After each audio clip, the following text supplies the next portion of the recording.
ever wondered what really happens behind the scenes? In this video, we uncover surprising facts, hidden truths you have probably never seen before.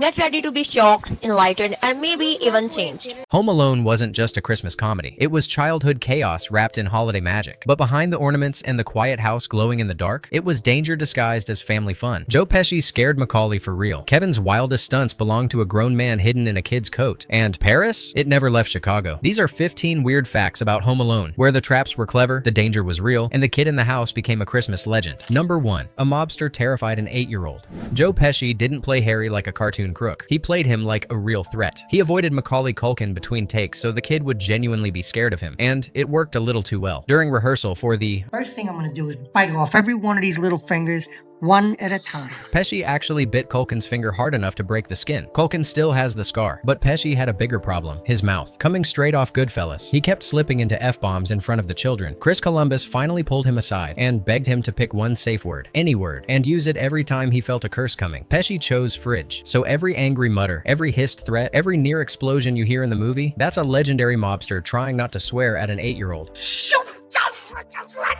What? That's it, you little...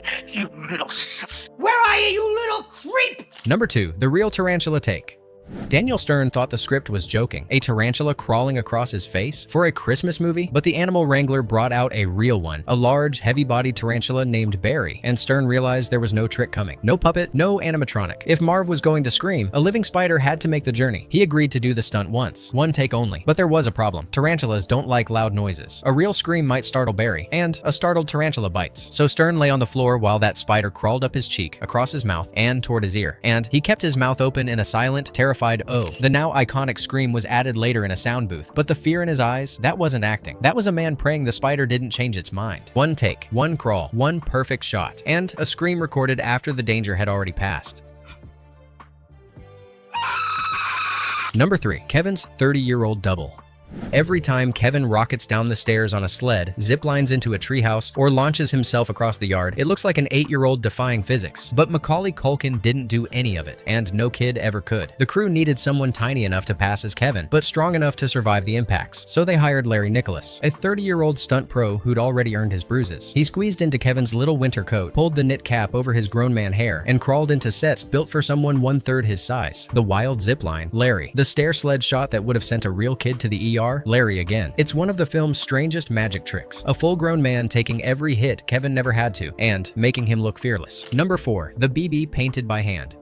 Home Alone's budget was tight, far tighter than you'd expect for a movie that became a global hit. So when Chris Columbus needed a BB to fly from Kevin's gun and smack Marv in the forehead, there was no money for digital effects. There was no digital anything. Instead, the studio found a Chicago artist working out of his mother's basement and paid him $600 to animate the BB by hand. He took 6 individual film frames, laid them out under a magnifying lamp, and painted the tiny silver pellet in with a brush so small it looked like a needle. 6 frames, 6 brushstrokes. A moment that lasts less than a quarter of a second. And yet, when the BB hits Marv, you feel it. The timing, the impact, the expression, all held together by a piece of animation so old-fashioned it might as well have been drawn in ink. A tiny effect, crafted with sweat instead of software, for a movie made on hope, hustle, and $18 million. Number 5. John Candy's one-day improv.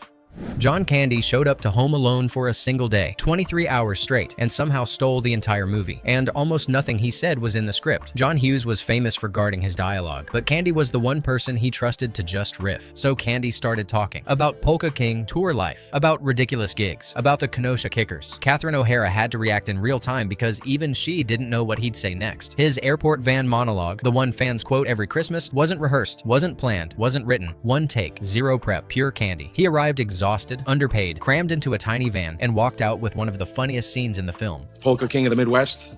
They did the Kenosha Kickers. Polka, polka, polka. Polka, polka, polka. No? Kiss Me Polka. Polka Twist. Well, these are songs.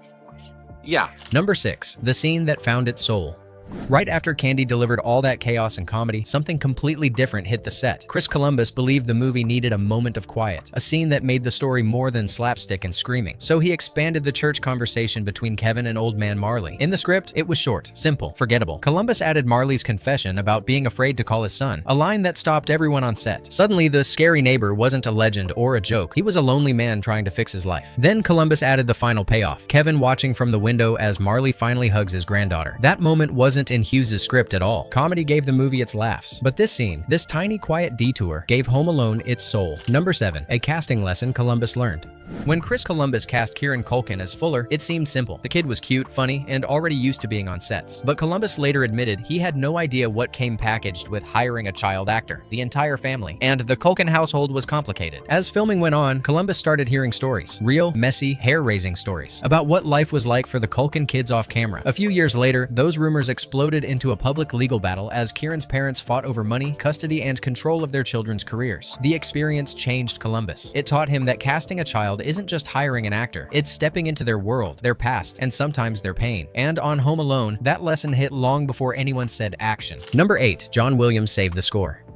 Home Alone almost ended up with a totally different sound. Chris Columbus originally hired composer Bruce Broughton. His name was even printed on early teaser posters. Then Broughton ran into a scheduling conflict and had to drop out. Suddenly, the film had no score and no backup plan. Out of desperation, Columbus sent a rough cut to John Williams, fully expecting a polite no. Williams was busy, he didn't do last-minute projects, and he definitely didn't score kids' slapstick comedies. But Williams watched the cut and fell in love with it. He said yes immediately, turned the movie into a true Christmas classic, and delivered a soundtrack so iconic that even people who haven't seen the movie recognize the music. What started as a disaster turned into Home Alone's secret weapon, the score that makes every snow scene feel magical. Number 9. The comedy that broke records.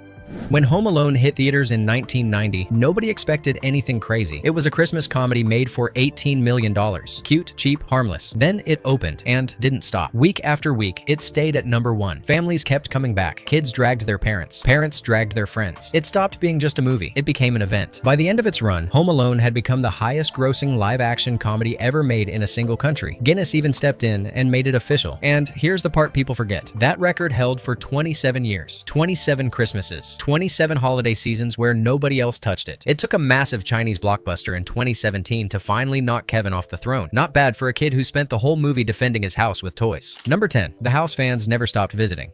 671 Lincoln Avenue wasn't supposed to become a shrine. It was just the real house the crew used for Home Alone's interior hallways, kitchen, and famous staircase. But once the movie blew up, the house transformed into one of the most visited film locations in America. People drove from states away just to stand on the sidewalk. Fans reenacted scenes in the yard. Tour buses passed through the neighborhood. The family who lived there said Christmas season felt like hosting a parade every single day. They eventually sold the house in 2012 for $1.5 million, and the new owner basically bought a landmark. Because even decades later, people still show up to snap photos of the red brick home where Kevin McCallister took on the Wet Bandits. Number 11. The fake gangster film that fooled everyone. That black and white gangster movie Kevin uses to outsmart the Wet Bandits looks like a forgotten Hollywood classic, but it never existed. The crew built Angels with filthy souls from scratch, shooting it on a tiny set in Chicago with 1930s lighting, vintage lenses, and actors styled exactly like old Warner Brothers mobsters. Ralph Foodie, the gravel-voiced tough guy shouting, "Keep the change, you filthy animal," filmed the whole thing in a single day. The lighting, the shadows, the cigarette smoke. Every detail was crafted to make viewers believe they were watching a real relic from the studio vault. And it worked. For decades, people swore the movie was real, hunting for tapes, posters, anything. The biggest trick in Home Alone wasn't Kevin's traps. It was a fake film so convincing the world remembered it like history. Number 12. Paris. Shot in Chicago?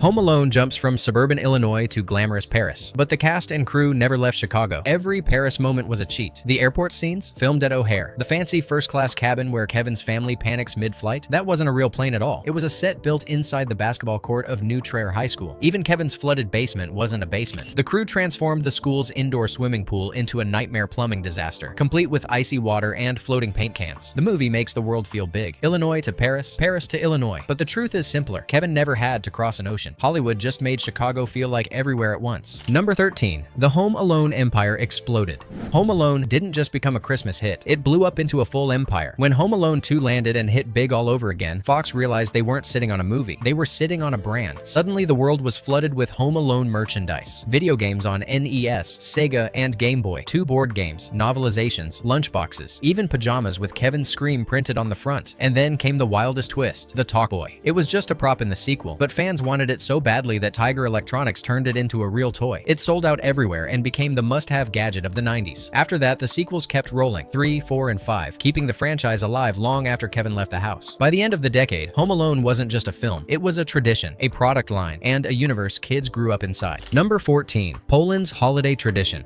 In the United States, Home Alone is a Christmas classic, but in Poland, it's practically a seasonal ritual. Ever since the early 90s, the film has aired on national TV every December, and families plan their holidays around it. it. People cook, decorate, and wrap gifts with Kevin McCallister playing in the background like he's part of the family. In 2011, the annual broadcast pulled in more than 5 million viewers, beating every other holiday program on Polish television. When the network once tried to skip it, viewers complained so fiercely that the station brought it back the very next year. For millions of Polish families, Christmas doesn't officially begin with carols or dinner. It begins the second Kevin is left home alone. Number 15. Culkin returned after 28 years. Nearly 30 years after Home Alone, Macaulay Culkin stepped back into Kevin McCallister's world, not for a sequel, but for a 2018 Google Assistant commercial. At 38, he recreated the iconic moments beat for beat, jumping on the bed, ordering pizza, setting up the house. Only this time, smart home tech handled most of the chaos for him. The ad team rebuilt the McCallister house with uncanny accuracy. The wallpaper, the dining room, even Kevin's old parents' bedroom. Culkin said slipping back into the role felt strangely natural, like visiting a childhood home he'd never fully left behind. For fans, it wasn't just a commercial. It was Kevin finally coming back, older, sharper, and still running the show. Bonus fact: